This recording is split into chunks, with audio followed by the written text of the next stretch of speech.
كتاب الله دستوري وخير الخلق أسوتنا. One of the great miracles of the Quran, if you don't know, is the name Musa. And they don't say Musa in Hebrew, they say Mushe. So I said, what does Mushe mean? The word mu for them is similar to the Arabic word ma. What does ma mean? Water. Musa is the one from water. That means that the word Musa is Hebrew. The word Musa is Hebrew. I told him, the word Musa is not Hebrew. It cannot be Hebrew. And he says, why not? Musa alayhi salam is from Bani Israel.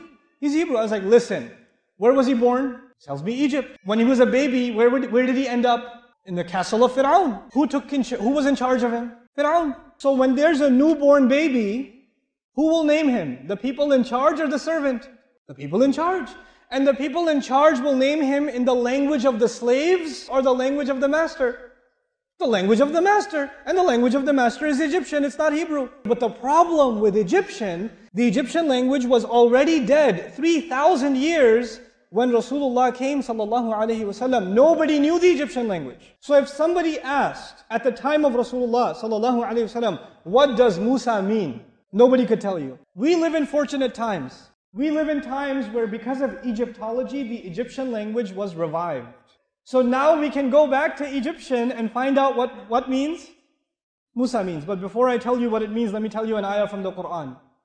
Musa alayhi salam came into the castle. His foster mother, the queen, picked him up. She took him to Fir'aun and she said, she said to him, عَسَىٰ أَن يَدْفَعَنَا أَوْ نَتَّخِذَهُ وَلَدًا. Maybe he could benefit us or we could take him as a newborn. The word Musa in Egyptian means newborn.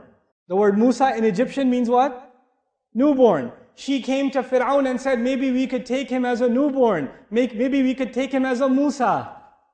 Quran translated Musa alayhi salam's name into waladan. The Quran knows the Egyptian language even when it's dead. Even when it's dead.